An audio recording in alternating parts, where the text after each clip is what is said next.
A woman in Texas just got rejected for a mortgage. Her credit score? 780. Her income? Stable. Her down payment? Ready. The loan officer looked her dead in the eye and said, "The rate right now just doesn't make your numbers work." She asked why the rate was so high. He said, "That's just where things are." She went home. She Googled it. She found nothing useful. She watched 3 YouTube videos. She understood even less. Here's what nobody told her, and what nobody will tell you either, unless you keep watching. Her rejection wasn't about her. It wasn't about her bank. It wasn't even about the Federal Reserve. It was decided by a $145 trillion market that most people have never heard of, bigger than every stock market on Earth combined, that silently sets the price of your mortgage, your car loan, your rent, your job security, and your retirement savings. It's called the bond market.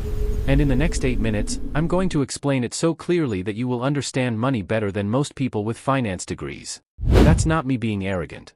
That's me telling you how badly the finance industry has failed you. Part 1, what a bond actually is. Forget everything intimidating about this word. A bond is just an IOU. Someone needs money, a government, a company, a city that wants a new sports stadium it definitely can't afford. Instead of going to a bank, they borrow from regular investors. You hand over $1,000. They promise 2 things, a fixed interest payment every year called the coupon, and your $1,000 back on a specific end date called maturity. U.S. government borrows this way, they're called treasuries. Apple borrows this way, corporate bonds.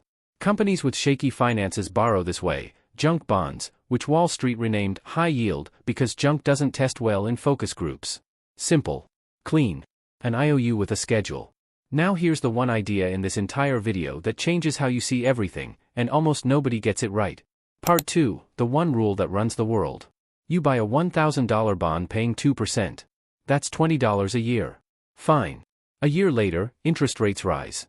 Brand new bonds, same $1,000, same borrower, now pay 5%. That's $50 a year. Who is buying your bond? You walk up to an investor and say, "Hey, want this thing paying $20 a year?" They say, "Why would I do that when the new one pays $50?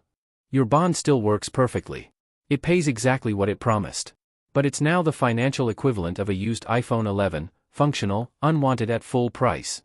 The only way to sell it is to drop the price. You cut it until that fixed $20 payment equals roughly 5% for whoever buys it. That means selling your $1,000 bond for somewhere in the $700s. You just lost money on the safe investment. Write this down.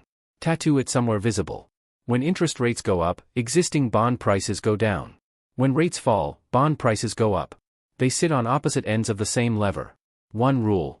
Every financial disaster in this video is just this rule running at larger and larger scale. Part 3, the number that prices your life. There is one number that controls the cost of almost everything you borrow. The yield on the 10-year U.S. Treasury. Right now it's around 4.5%. Here's why that affects you directly even if you've never bought a single bond. When your bank writes you a mortgage, it asks itself one question. Why would I lend money to a random person for 30 years when I can lend it to the U.S. government risk-free at 4.5%? The answer, it wouldn't. Unless you pay more. So it takes the 10-year yield, adds roughly 2 points for the risk of you being a human being who might lose their job, and that's your mortgage rate. 10-year at 4.5%, mortgage at 6.6%. Not a coincidence. Not a corporate decision.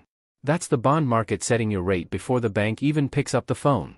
Back in early 2021, the 10-year was near 1%. Mortgages hit 2.65%, the lowest ever recorded. People borrowed like the money was expiring. Home prices jumped 19% in 1 year. Then the 10-year climbed. Mortgages crossed 8% by late 2023. The housing market froze mid-motion like someone hit pause. The bank didn't do that to you. The bond market did.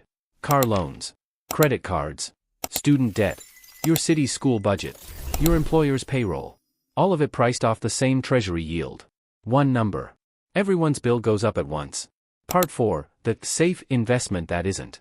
For decades, every financial advisor, every retirement brochure, every target date fund told you the same thing. Stocks are risky. Bonds are safe. Keep 40% in bonds as your seatbelt.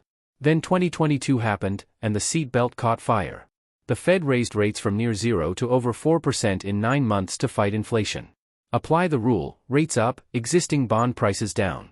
The broadest U.S. bond index fell 13%, its worst year since it was created in 1976. Long-term treasuries, supposedly the safest assets on Earth, lost 39% in a single year. One researcher traced the records back to 1754. That's not a typo. 1754. We hadn't invented America yet, and bonds had never had a year that bad. The classic 60-40 retirement portfolio, stocks and bonds, lost about 17%. For the first time since 1974, bonds didn't cushion the crash. They joined it. Were people lied to? Sort of.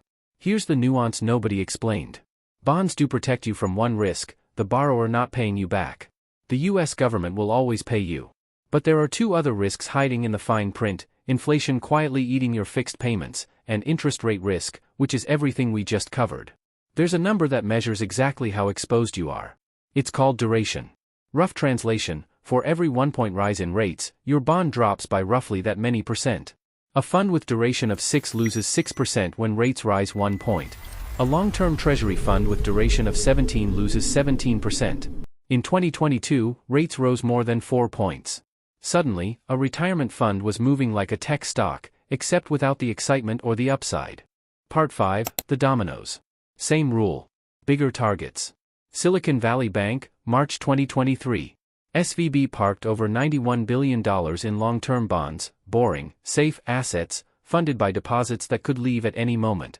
When rates spiked, those bonds silently lost over $15 billion in value. SVB sold part of the portfolio at a $1.8 billion loss, asked for fresh capital, and depositors panicked. The 16th largest bank in America went from functioning to seized by regulators in 48 hours.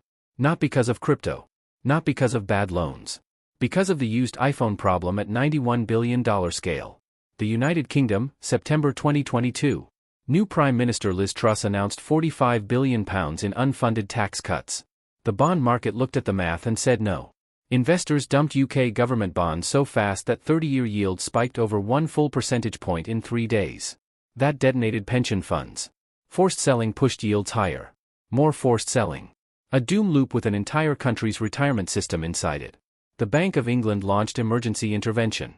And a British tabloid set up a live stream of an iceberg lettuce next to Truss's photo, asking which one would last longer. The lettuce won. She resigned after 45 days. Fired by the bond market. Political strategist James Carville once said he wanted to come back reincarnated as the bond market, because you can intimidate everybody. He was not joking. Part 6, What you actually do with this. Quick reality check: I'm not a financial advisor. This is not financial advice. This is what I wish someone had told me before I thought a treasury bill was something Congress voted on. 1. Stop donating money to your bank. The national average savings account pays roughly 0.5%. 3-month T-bills currently pay around 3.7%. Money market funds are right there too. Same safety. 8 times the interest. T-bill interest is also generally exempt from state income tax. Your bank is counting on you never watching something like this. 2. Know the difference between a bond and a bond fund. If you buy an individual treasury and hold it to maturity, you get every payment, plus your full $1,000 back, no matter what rates do. A bond fund never matures. It's repriced every single day. When rates rise, the losses sit on your statement. Neither is wrong. But one can show you a minus sign on a safe investment, and you deserve to know which one you own. 3. Check your duration. It's on your fund's fact sheet. Short duration, small swings. Long duration, you're making a rate bet whether you meant to or not. 4. Watch the 10-year. Takes 5 seconds. When it climbs, borrowing costs follow. When it drops hard, the market is usually bracing for something worse. It's the closest thing the economy has to a check engine light. Now you know what it means. Here's the thing nobody says out loud. You've been in the bond market your entire adult life. Every mortgage, every car loan, every dollar in your 401k, you were always playing. You just never got the rule book. Now you have one rule: rates up, prices down. You've seen it take down a bank in 48 hours, a prime minister in 45 days, and trillions in retirement savings in a single year. The bond market is going to keep pricing your life whether you understand it or not. The only question now is whether you can read the price tag. If this video filled in a gap that's been bothering you for years, subscribe. Because this channel exists for exactly that. The stuff that actually runs the world, explained without the jargon, without the condescension, just clearly. See you in the next one.